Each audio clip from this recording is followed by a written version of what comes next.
So eto na nga po mga idol, meron po tayong pinaka-latest na update na Oya Inoue binasag po agad ang post ni Casimero na magkakaroon daw sila ng laban ngayong December sa bansang Saudi Arabia.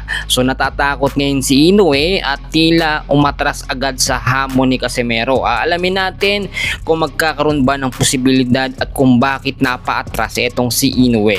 So dito po natin sisimulan, nag-post po mismo itong si Cuadro Alas, ang ating pambato, sa kanya pong FB page. And then kung makikita ho ninyo, talagang maganda yung pagkakagawa ng post na ito. Nakalagay ang date kung kailan, December, Saudi Arabia 2026. Bigla naman pong sumagot agad ang kampo ni Oya Inoue na ngayong taon daw po ng 2026 ay hindi muna sila tatanggap ng mga laban o boxing fight.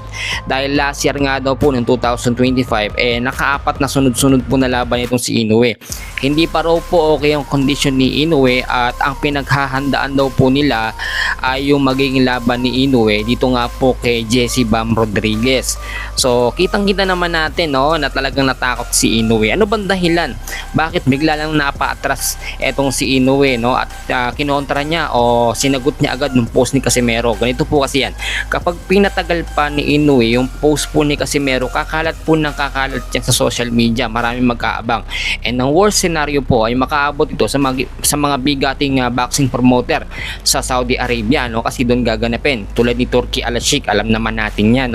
Pag mangyari po yung ganon, pwedeng hindi na makaatras eto nga pong si Inoue, kasi ang reason daw ni Inoue wala naman daw silang mapapala dito kay Casimero dahil mababang rankings, wala pa daw po ito sa top 15, and then maliit na porsyento lamang daw ng pera o kakaunting kita lang o pera makukuha nila sa laban.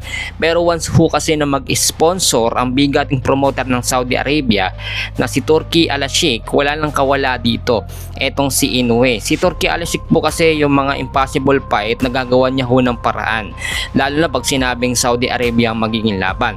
Sa kampo naman natin, ito pong si Casimero Cuadro Alas, talagang gigil na siyang makakalaban ang The Monster ng Japan kasi nagkakaedad na rin.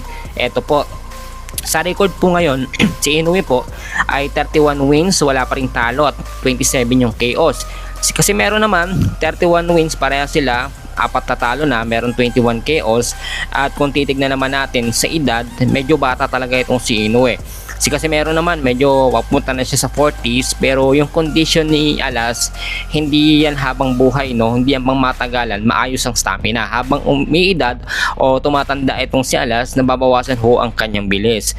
Sa ngayon, alam natin at patunayan natin na duwag talaga itong si Inoue at takot labanan si Casimero. Tulad ng sinabi ni Casimero, walang ibang boksingero na makakatalo kay Inoue kundi siya lamang. So ngayon, anong masasabi nyo mga idol? Mag-comment po kayo sa ating comments.